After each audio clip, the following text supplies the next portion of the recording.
Welcome, Fraser, to the podcast. You're officially the first psychologist that we've had on. So started the podcast out just exploring what it takes to perform in high pressure environments, and the tended to go around the three things you can train, which is your body, your craft, and your mind. But almost every discussion, whether it's with a coach or an athlete, has ended up talking around the mental aspect of sport. Yet it's one of the least understood. So I'm really excited to actually have a good conversation about the psychology of performance today. And you've had a fairly extensive career as an athlete yourself, playing rugby league professionally, cricket and badminton at a rep level, and most impressively completing a number of Ironmans, which is very impressive. That are unbelievable to think about the actual effort to be able to do those, and you've done quite a few. So what let you down the path of psychology in the first place? Yeah, thanks for having me on. It's a good opportunity to talk around these kind of things. So I suppose for me, as you said, I came from a performance background myself. So from playing professional rugby league for a couple of years in the UK. I unfortunately got injured as I was going through that, and then got into education. So I started off a little bit differently than what happens in Australia, where most people who want to get into psychology have to do a straight psychology degree and then try and specialize in sport. Where in the UK, a number of countries still now, we can do more sport science. So looking at the physiology, biomechanics and psychology. And then I started to specialize in the psychological aspects on sport. So yes, but my kind of background then leads into more performance-based psychology as opposed to dealing with really kind of clinical issues. That's awesome. And that performance-based psychology, I suppose a lot of it comes down to actually dealing with pressure, whether it's external, internal, and how we think, because you can change the environment is what it is, but our perception of it and how we think then affects the behaviours. What I say an awful lot is with people, particularly at a high level, technically most athletes are pretty much the same. Physically, we're trained to pretty similar levels. And then the kind of difference of whether we're successful or not generally relies on our minds and what we're thinking at the time, and whether we believe we can or not as well is a big factor. Yeah, and I suppose the majority of our listeners are cricketers, and that's something where it's a crazy sport where one ball can be can make you or break you in a way. So the mental side of it is really difficult. And when we look at the side with pressure, so if we're walking into an environment where we perceive it as we're under pressure, from sort of a neuroscience point of view, how does this actually affect our behaviour and our output? Yeah, generally what happens with a lot of people, we either do two things. We either start thinking about past events. So we're thinking about, oh, I can't believe I played that shot, or I can't believe I missed that ball, or I can't believe I bowled such a bad delivery. Or we start thinking about future events. So I've got to be good on this one. I've got to score some runs. I've got to do something else. And we take away from just being in the moment, being present about what we're actually doing. And then because we get those distracting thoughts go into our mind, we're so focused on either the past or the present, we forget about actually performing in that moment. And as you said, when we get the pressure comes on, those thoughts can kind of escalate. I think a lot of people start to speed up in their decision making and thinking and overthinking potentially things. And yeah, as I said, forget about that flow kind of state. You'll know yourself, and everyone probably listening, when everything's going well and you don't have to think about it. It's all smooth. It's just, you're seeing the ball like a beach ball type size and all those kind of things that you hear people constantly talk about. But yeah, it's because we're just in that moment. But yeah, the rest of the time when we've got that bit of pressure on, particularly, when we start, kind of distracting ourselves or kind of impacting ourselves and our ability to perform at our best. Why do those thoughts escalate when you're under pressure? I don't know if there's any kind of specific research that tells us the specific reason why. And it's one of those really difficult things to research, because how do we actually find out what's going on at that time of performance? So it's either thinking back retrospectively or starting to think about planning for people in the future. But it's difficult to pinpoint the exact reason. As I said, I think a lot of people, maybe it's a lack of confidence, or as I said, that kind of unproductive or not great thought processes as we're going through. And instead we're kind of, going to get caught up in what we should be doing rather than letting things happen. And as you mentioned before, control your controllables. So yes, you might have had a bad delivery, or you've had a bad over that you should have been scoring more runs. But you can't do much about that this time. So it's kind of, forgetting and trying to forget about those and get yourself focused on the present, I think is the most important kind of component. Yeah, and you mentioned something earlier on that self-belief plays such a big role. Where do our limiting beliefs actually come from?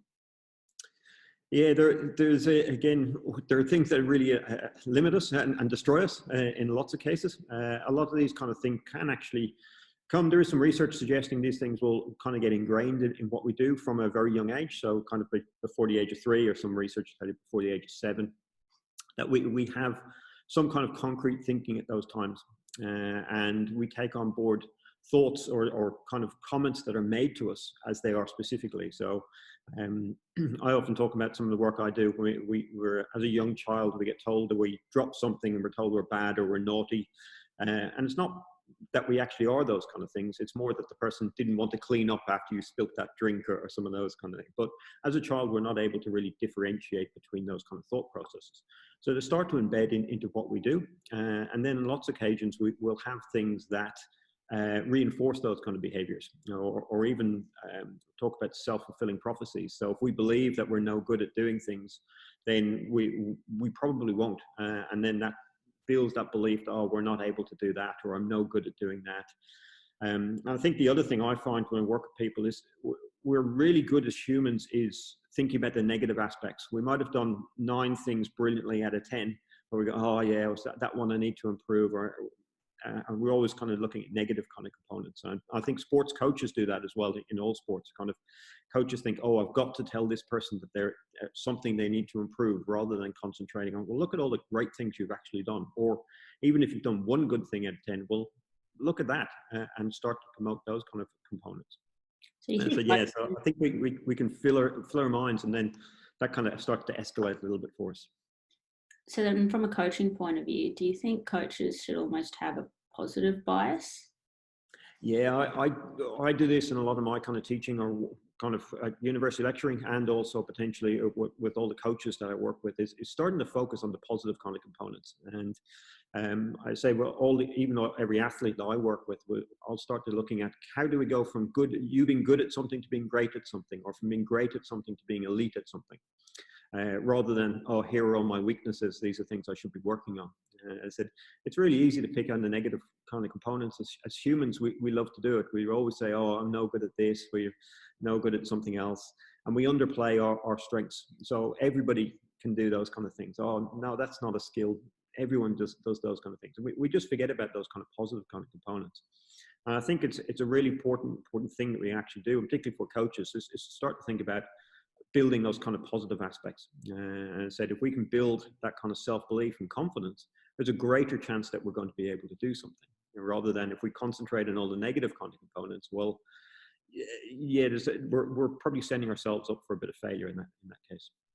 Yeah, and it comes back to perfection, I suppose, which is huge in the world of athletes, and probably the number one thing that I've struggled with, and I know a lot of my teammates have struggled with, is the idea that you have to, like, it's all about getting the 100, like chasing perfectionism, but then not being okay. It's okay to chase perfectionism, I think, but you've got to be okay that you're never actually going to get there. Whereas that's one of the things we do never get it, because even when we have that perfect spell of bowling or whatever it's going to be, we always say, oh, there's always this bit that I could do better, or how do I improve? So it's something that's kind of, I don't think it's actually achievable. It's a difficult one yeah, lots of people do, but I think we could probably look at that a little bit differently. How would you look at it differently? Like, so if you're coaching an athlete, how would you help them look at it differently? Yeah, I just said always looking at trying to be the best that you can be, and what are those drivers that can actually get you to being there. We talk a lot around motivations and people's desires and reasons for why they do certain things. I think one of the things I've found is the very, very best athletes, doesn't matter what the sport, that I've worked with, are always the ones that are looking to make themselves better. So they're always looking at trying new things, always open to new suggestions. it might be listening to someone's opinion or someone's thoughts about doing something, and you might reject that kind of approach after weighing it up. But you don't just, oh, I'm just going to stick exactly with this or do this one thing because that's the way I've always done it. So there's always ways to become more efficient, become a little bit more kind of focused on what we're doing, or to increase those skills a little bit. So I think that's one of the ones that I always start to look at is how do we just make ourselves a little bit better each day, or each performance, each training session. Yeah, it kind of comes back to that idea of curiosity. I heard Johnny Wilkinson speak on the High Performance podcast. I'm not sure if you've heard it. It's gone a bit viral, but it was unbelievable. Where he talked a lot about, like, it's not about chasing. There is no destination, basically. You're not chasing anything and then what, and then what, and then what. It actually comes back to just curiosity of being present, like, oh, well, we don't know what's going to happen, but yeah, that'd be cool to try, and let's try that, and let's try that. And that's what we did as kids really well. So, and another thing is, like, there's so many stories I'm seeing of people. I know one of the footballers I've had on the podcast, he's said from ages 8 to 18, he was averaging 25 goals a season. From ages 18 to 28, he averaged 5 goals a season. Yeah. So the talent can't really go anywhere. But what happened is that's when he went into the full-blown high-performance environments. So do you have any suggestions on, firstly, why does that happen? Where does your talent just disappear to? And then how can we change cultures to actually help that inner kid, if you like, stay with us as we carry on? Yeah, it's an interesting one. I like the idea of the curiosity. I think it's a really good one. Always searching for those kind of key things that you can try and develop and do. I think it's a really nice way to start to base your kind of values and approaches to doing things. I see it a lot with young athletes kind of coming through, and they've been really good and been quite talented, and then they get to the next level where that pool just gets better. Okay, so everybody in that group gets better, so you potentially don't stand out as much. So we can see athletes maybe losing confidence, not getting the same kind of share of attention as they would do potentially in a junior level, where they've been so much better than the performers. The talent ones, I find, again, a little bit with that drive and that motivation. As I said, the very best athletes seem to have that drive to make themselves better constantly. There's some very, very successful elite level professional athletes I work with who are driven because they are getting well rewarded for what they do, or there's lots of prestige to go with the job. But I found they'll get to a level and then they will plateau out. That there isn't that kind of push to make themselves, take themselves to that next level as they go through.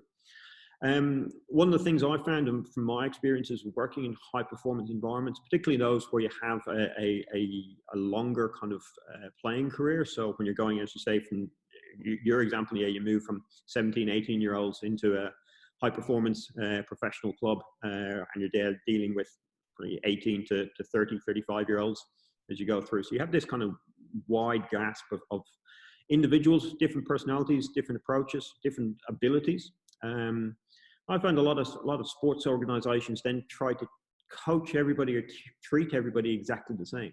And there's no kind of really individualizing plans. And while we might have 1 session a week or 2 sessions a week working on an individual kind of component, it's possibly not thought through as much in terms of training environments. I used to say, I said, spent a few years working in a couple of AFL clubs, and always wondered why an athlete who'd been in the system for 10 years was doing exactly the same pre-season as an athlete who'd been in the system for 1 or 2 years. And I said, it doesn't quite make sense. I understand we're trying to get everybody to the same level, but I'd have thought we're all starting from a slightly different kind of point as well. And so I think it takes a lot of time. I think there's a lot of factors and a lot of planning to go in, but starting to individualize those kind of training approaches, I think, might really help with these kind of ideas. And then we can start to set our individual goals. So what is the objective going to be? And I think that's the other thing that we get a lot is people will just set what we call outcome goals. So things that are comparison to other people, or have some kind of social kind of comparison that goes on. So kicking so many goals in a season, scoring so many runs, taking so many wickets, finishing in a certain league place. And a lot of those things are outside of our control. So what we need to think, and from a psychology background, we talk a lot about performance and process goals. So these are the short-term stepping stones, I think, to achieving those long-term things. So our performance goals are, again, they're outcome or end result goals, but they're generally things that we can achieve on our own. So I was give the example about running a race in a specific time, those kind of things. They're things that we can do, or the processes that we actually go through. So what things, maybe a technical component of our performance that we need to concentrate on. So whether that's maybe staying tall or keeping smooth through an action, or looking at the other kind of parts of our training. So doing an extra recovery session, doing some stretching sessions, maybe spending more time on vision and watching and analyzing some of those kind of things. So the different kind of processes that we can actually go through, that's going to help us to get better. And the other thing I find a lot, and well, particularly when I work now a bit more in endurance sports, people always feel that they need to do some more physically. I'll run some more kilometers, or do an extra bike or swimming session or something like that, and they forget about the mental components. And I said, spending some time watching a video, seeing what's going on, starting to analyze either your performance or somebody else's performance, and seeing, well, what else could you do in those kind of situations? So I do this a lot with footballers and basketball players I work with. Is we'll play a video and we'll stop it, and we'll say, well, what are your options here? And get them to talk through, well, 3 or 4 or 5 different things that you could potentially do. And it's just a way I think of helping developing that decision making. So when it comes to actually your performance, you now have more options of things that you can potentially go through. So I'd see it in the same way for a cricket player. If you get some nice vision, particularly for a batsman, kind of stopping the ball, you can start to see right where the line's going to be, what the length's going to be. And now, well, what are your options? What kind of shots could you potentially play for this? And then even moving around, pretending the field's moved in different positions. So if the field was set up like this one, what would you do, or how would you approach it? So spending a bit more time on that mental training, as opposed to the physical side, I think is something I always advocate as well.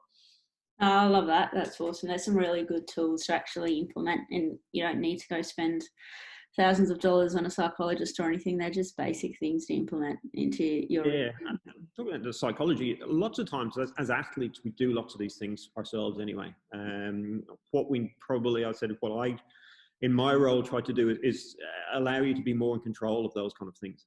So put in different actions or different kind of approaches that can actually help you just to check back in and to, as I said, be a bit more present in what you're doing at that time. Yeah, absolutely. And one of the things where we connected is, in terms of training the mind, is the idea of hypnotherapy. Now, some people, when I mentioned hypnotherapy to a few of my teammates, they're just like, oh my God, I couldn't do that. There's no way I could do that. I couldn't let someone else control my brain. I was like, whoa, there's so many misunderstandings of what it actually is and how it actually works. So it'd be really cool to break that down, because a lot of what we've talked about in terms of limiting beliefs, changing your perception, dealing with pressure, everything comes down to how you think and the role of your subconscious mind as well as your conscious mind. So can we start with that and break down, like, what is your subconscious mind, what is your conscious mind, and how does that all relate to hypnotherapy?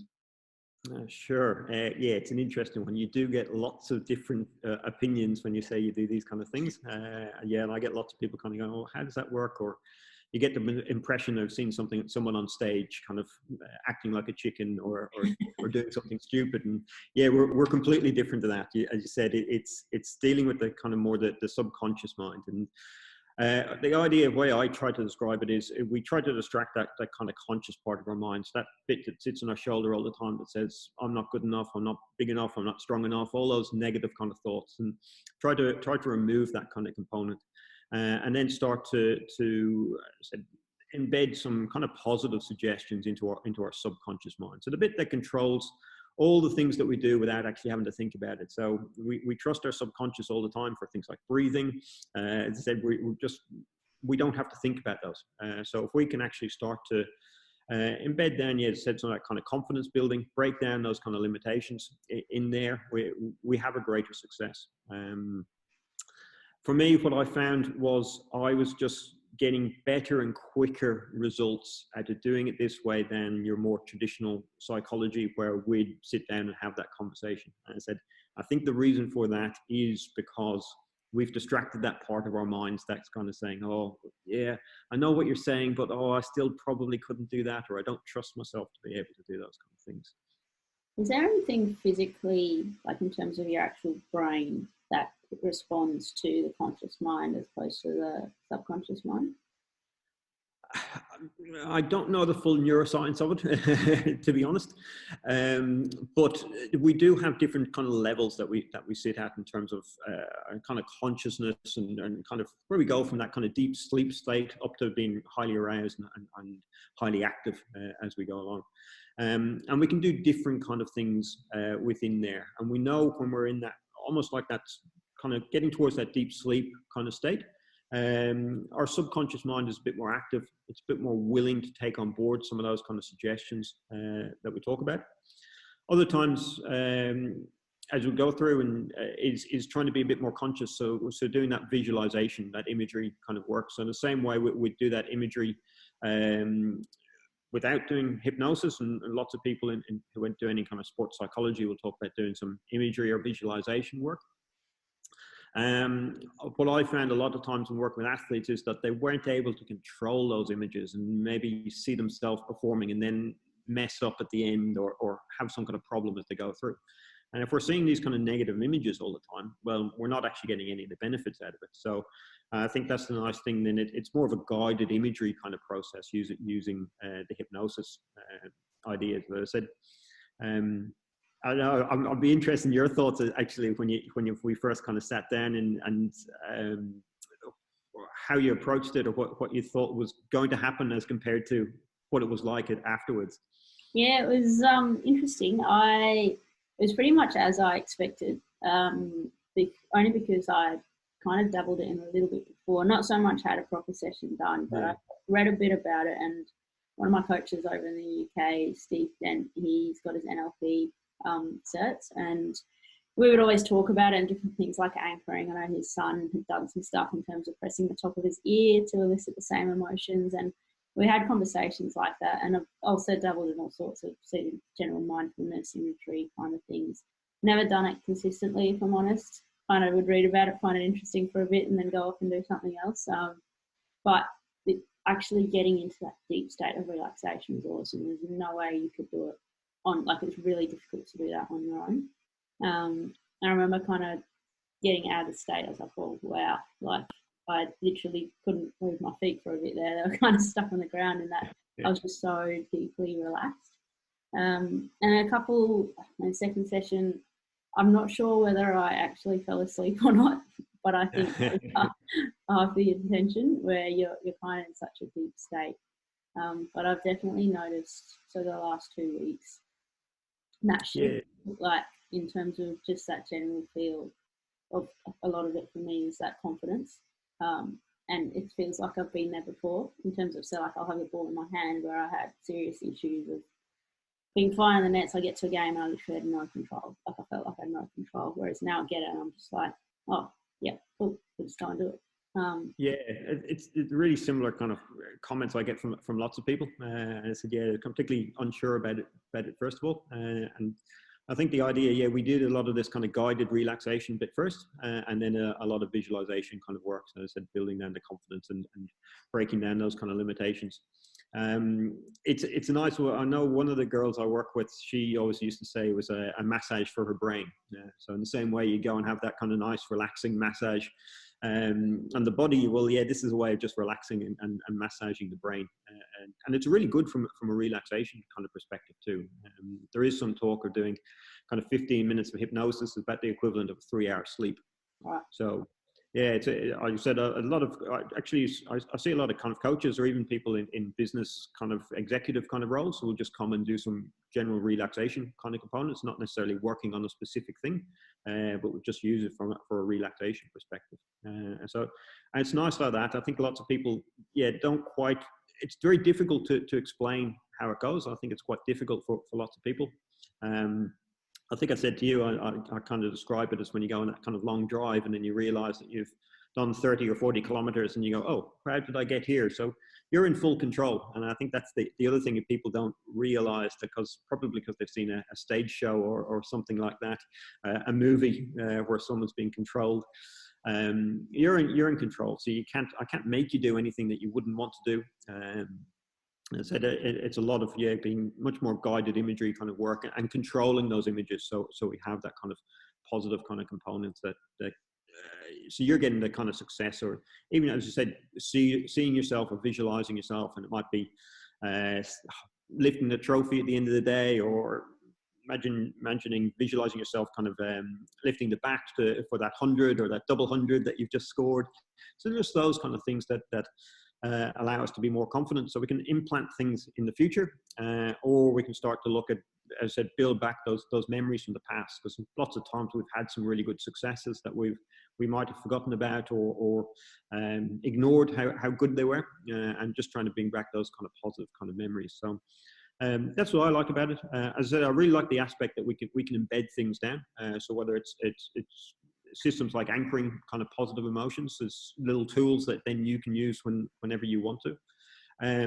Or I do a lot with, actually worked with a few Ironman triathletes, and one of the things we embed down was seeing the markers on the run leg. So every time they'd see the count up of the kilometer marker post, that will give them this kind of feeling of confidence and control to go through. So then every time they saw one of these, then, oh yeah, I'll feel a bit more relaxed, a bit more confident about what I'm kind of going to do. So again, it's one of these really difficult ones to tell you exactly why it works. We're not easily able to put probes in your head to find out what's going on.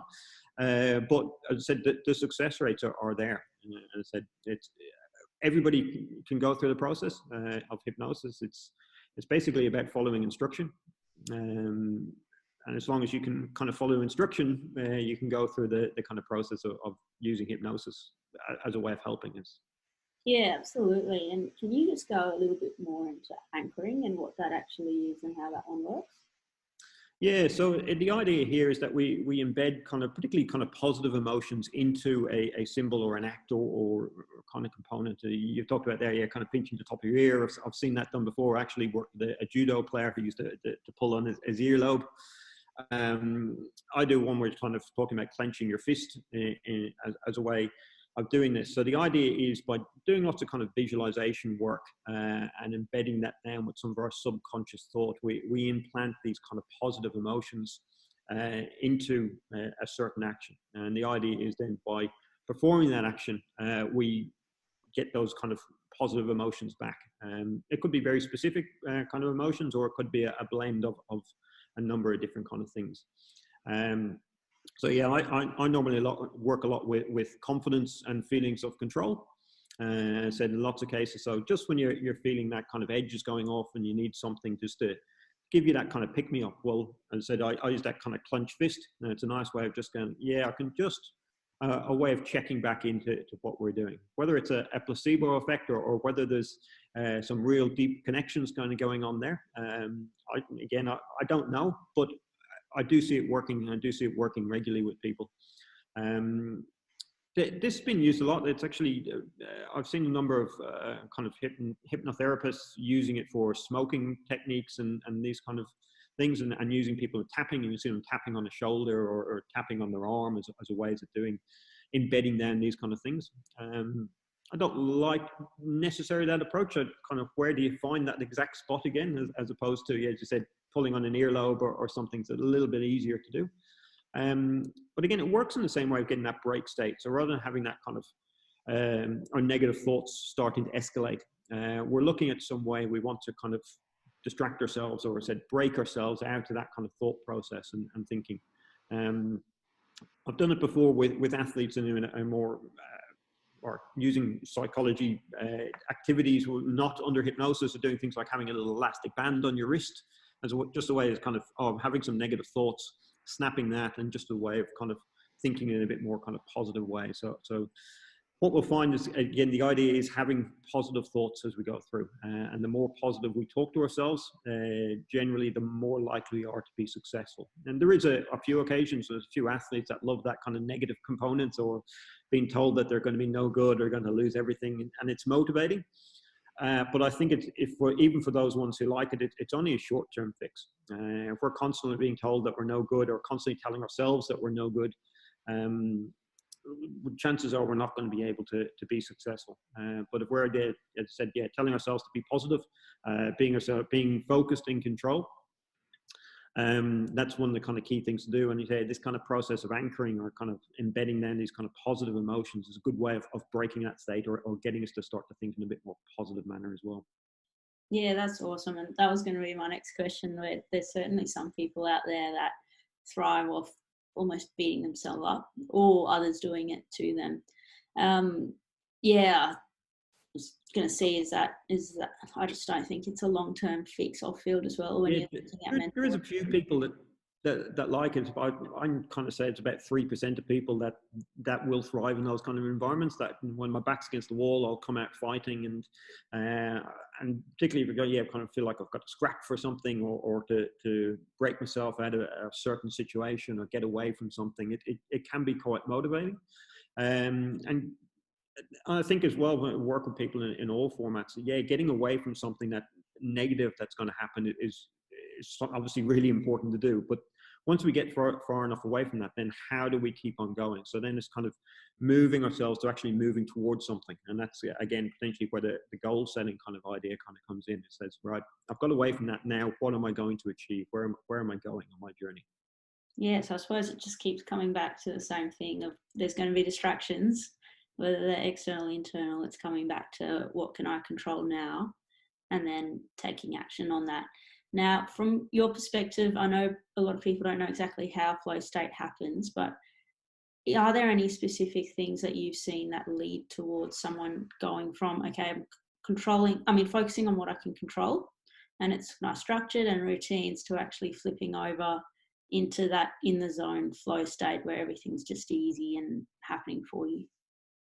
Yeah, I think one of the things is it's being relaxed and being confident in yourself, trusting in your ability, being able to regulate those emotions. I think is one of the key things here as well. So being able to recognize the different kind of symptoms in your own body, kind of know what's going on, and then how you can manage them, or to be in control of those kind of things is really key. Using routines is a really great way. I'm a big fan of superstitions. As long as they don't interfere with your performance. But if there's something simple that kind of makes you feel confident, the more things that we can do to help us feel confident and in control, the greater chances are we are getting in that state. So I said, yeah, it can blend in or start to come in quite gradually, just by building that kind of confidence and building that momentum. We talk about psychological momentum, so building and taking things, even positive aspects from one area of your life, and putting it into another area, or being successful within our performances, and then next time we go out, we're more confident about what we're going to do.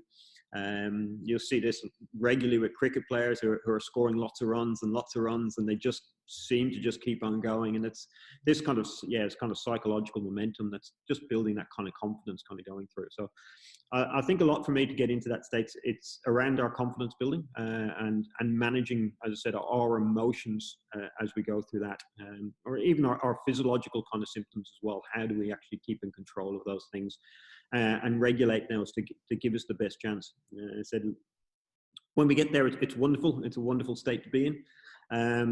I think, as I said, what I work as is helping people to manage, or when things aren't going as well, and those kind of days when we have to grind out the result, or really have to focus a little bit harder on what we're doing. I said, yeah, going back to basics, going back to things that we've overlearned. I said, doing things that make you feel more confident in yourself is going to give you that greater chance, I think, of getting there. And it's interesting when you talk about the momentum of confidence and psychological momentum. Do you think having that confidence away from the game as well contributes to that? So confidence in terms of who you are, whether it's work, family, all the other aspects of who you are as an individual, does that contribute to you actually performing on field? Yeah, there is a lot of discussion around this, and we can transfer those confidence from one domain to another. So whether that's from a work life into our sporting life, or even from our sporting life into our personal life, and these kind of things. If we have that kind of confidence, it does breed more confidence as we go through. So yeah, I think it's an important kind of factor to have. I think it's a way of looking at how we can I'd say develop ourselves a little bit further as we go through. Yeah, it builds over time, and I said the more confidence that we have, the easier it's going to be for us to achieve in whatever area. So that's not to say if we're unconfident or a bit more apprehensive in our day-to-day lives, it's going to affect our sporting lives. There is things that we can do and strategies we can put in place. And I do, yeah, the athletes that are able to leave everything behind them and step over that line or onto the field or onto the pitch or onto the court, wherever it might be, and go, right, this is my workplace, this is what I'm going to do, and they become a completely different person. For a lot of us, that's not as easy to do. And yeah, if there's things going on in our day-to-day lives and stresses building up, it can affect our performance, or in the same way, if our performance isn't going well, it can affect our day-to-day lives. So it's looking at potentially how we manage some of those kind of stressors too. I think that's one of the things that we do see from the research, particularly the impact of stress in all areas of life stress, and the chances then of, or increases our chances of becoming injured or ill, because I think it just takes us off, or probably some of our physiology changes a little bit, or our muscle tension gets a little bit more. As I said, we don't have that kind of same relaxed kind of feeling that we go through. So again, it might be a case of starting to look at how we do some relaxation or stress management kind of work, and balancing that out between our personal lives, our career, our on field, on pitch kind of components too. Yeah, there is a crossover, definitely a crossover. But I think we can always start to work on it, and it's the same skills that we can use to work on whatever the situation is. So I said a lot of stuff that I do as a performance psychologist in a sporting environment, to say, well, you can actually apply these skills down into something else. You've mentioned kind of idea of anchoring positive emotions. Well, it's the same reason if you're walking onto the field or onto the pitch as going to do a presentation. Okay, so any kind of performance setting, we can embed those kind of skills down and start to allow us to be a bit more confident in terms of what we're doing. Do you think it's we talked about tension and relaxation, the aim is to eliminate all of your physical and mental tension, or is a little bit there actually required to get you to the right state to perform? I think that there's a little bit of required, and for each individual, that's at a very different level. So some people like to be kind of really high energy, and you probably see teammates that are punching walls and kind of getting really kind of hyped up before they go out and getting really excited. Others who need to be much more relaxed and kind of laying down, listening to music, just off in their own kind of thoughts. And there is an individual kind of component to this. But yes, some kind of we'll call activation kind of levels are necessary. We need that little bit of tension. We don't want to eliminate all that tension. We need it to be alert and aware and allow us to start to do certain things. Tension becomes a problem when we can't control it.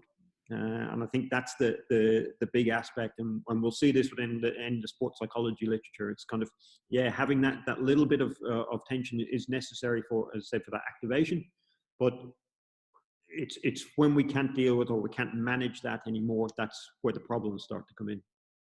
Yeah, absolutely. And I've found huge differences in different people that I've played with over the years. Some are like listening to heavy rock or screamo or hyped up music before the game, and I'm definitely one of those people that's a bit more chill, relax, have a coffee, read the paper. I think people need to find that for themselves and start to think about it. I do a lot with people, particularly young athletes I work with, and I always say, well, think about when you performed at your very, very best, and what did you do before then? And then use that as a starting point to kind of replicate all of these kind of different ideas. And that's why I said I like things like superstitions, because they're good ways of actually helping us to get into that right frame of mind. So I know when I always played, I used to always have to put my right sock on and my right shoe before my left sock and my left shoe.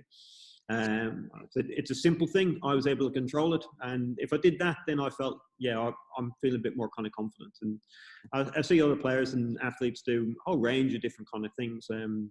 As I said, I wouldn't advertise that being a really kind of complex kind of component. But if it's something really simple that gives you kind of confidence, or whether it's something that makes you feel lucky, well, that's something that's really going to help you. So it's finding that individual kind of thing for yourself. If you're a young athlete coming through and you've never really thought about what do I do before a game, what is my optimal state, how would you advise them to, like, where to start in terms of discovering these things? Yeah, there's actually quite a bit around sports psychology on, excuse me, on the internet now. So it's a simple way to actually find. Again, when we look at some internet sources, some of them are really good, some of them are pretty horrible. Um, but yeah, I said for me to be a couple of things to work on. One would be start thinking, as I said, before your competition. What are those things that make you feel confident, and how you can replicate those? For the other bit would be then starting to build in routines into what you do. So if there is some kind of component, so as I said, before you face each ball, is there maybe one or two kind of little things that you do, so you have a little routine that you build in, so you're doing the same thing each and every time before you do it, and that's in competition and in training, and making sure that you do all those kind of things really successfully. I started to work with a few more younger athletes, and looking at some of the psychological components. And unfortunately, in sport, it's still not kind of seen as something that's part of the main kind of training program. And I think that's where the big issue lies. So we've started to see things like nutrition or rehab kind of work, or core training. These things are all now key parts, physiotherapy, massage, or parts of your training aspect. But no one actually thinks about some of the psychological components. And I think one of the big changes we need to have in sport, and particularly in youth sport, is actually considering how important the psychological psychological components are. And starting to work with someone on these kind of factors. I think lots of coaches, they concentrate on either the technical components or the physiological components. They're easy to measure as well. So it's really simple to see, oh, look, here's how your skills improved, or here's how your fitness has improved. But it's much more difficult to measure that psychological kind of factor. But I think I've had some really great success in working with young athletes, kind of 15, 16, 17 years of age, as they're starting to specialize a little bit more in their sports, and starting to think about how they can control all those kind of factors that are going on in their lives, and how that's going to influence them on the field. So yeah, don't be afraid to speak to people about it. I think that's one of the kind of key factors. We always say I think we started this with coaches talking about the mental side being the most important kind of component. But as I said, it's not embedded into what we do in any kind of training program. I know when I played youth sport, it was never mentioned around doing any kind of mental training, and the benefits that you could potentially get out of it. It's always seen as psychology that you've got a problem and you have to sit on the sofa and tell everybody about what's going on. It's not like that. As I said, it should be part of your kind of regular kind of training. So starting to think about it, well, how do you put yourself in that positive mindset to perform at your best? So there does seem it needs to be a bit of a shift. There is I suppose within the industry at the moment, there's a big more push around that mental health side, and managing mental health, which is a really kind of key factor. But yeah, I think we can start to look as well on the field, on the court, in the pool, wherever it might be, is how do we manage those kind of mental kind of thoughts, and the mental skills that go along really need to start to be embedded a little bit further from my perspective. Yeah, and I could easily go down a rabbit hole in terms of what I see in a lot of performance environments or high performance environments at the moment, where it's a lot of box ticking on your training your body and training your craft. Yeah. I think it's simply because they're easy to measure and you can see it. Yep. It's a psychological side. There's not a huge amount going on, and it doesn't need to be adding more to a program. It's not always about adding more. It's just like, what is useful. So what is useful to you actually getting results on the field? And that's, I think, the question that should be asked, rather than how much more can we add in all these different areas. And then, because you walk in, a couple of years ago, I remember working out that I'd been at training for 3 hours before I got to even look at a cricket bat. And Right. all of it, and I felt like maybe an hour's worth of that was getting me ready to play. So there was all this other just stuff added in because it looked good, and it looked good on a nice highlighted performance plan. But at the end of the day, like, all I needed 2 days out from a game was to put myself to a really positive mind by maybe hitting some balls, bowling some balls, having a conversation with the coach about being clear on my plans, and then I would have been pretty happy going through and doing any of the S&C stuff to get my body ready as well. But that conversation never happens unless the athlete really is all over it, mature, instigates it, and then we carry on. Yeah, you're right. And I think that's one of the kind of things that we see a lot. It's all about that physical kind of training. I said there's only so much physical training we can actually do as well. And I said we can still do some more kind of training if we start to think about the mental side. I know if you look at some of the research around skill acquisition, so the best way of learning skill is it kind of recommends a 75% physical practice to a 25% mental practice around those kind of things. And I'm going, I don't know anyone who actually spends 25% of their time mentally thinking and executing and planning around their performance and how they do it. So, again, yeah, there's some kind of clear research that starts to identify this as a way of doing it. Yeah, but it's much easier and it looks much nicer on a spreadsheet. This high performance plan of training and running and gym work and everything else. Yeah, and one of the questions we ask everyone that comes on the podcast is, what is high performance to you?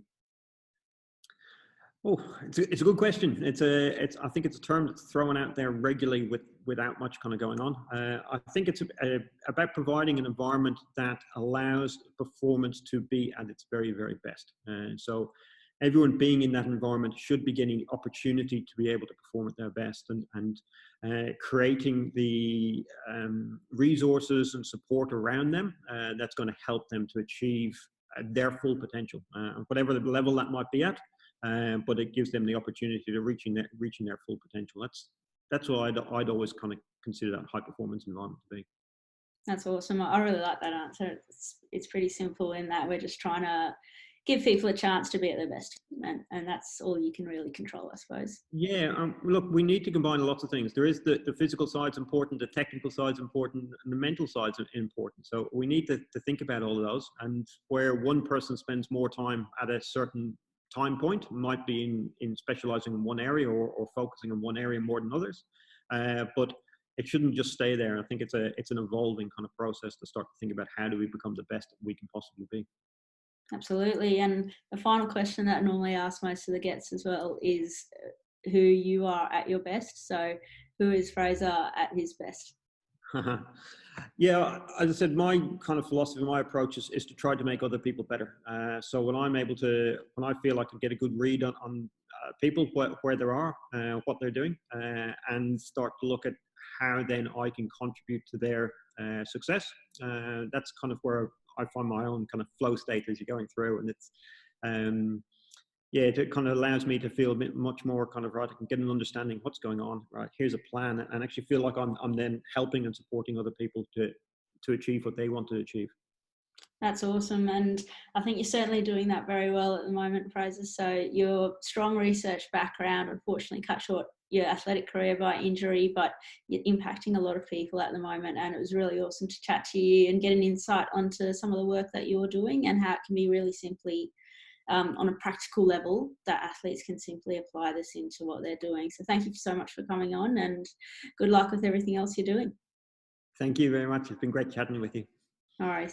Thanks for tuning in. If you want to continue to be part of the Inside Edge project, hit subscribe or leave a comment below. We're also on all major social media platforms. I look forward to having you along next time.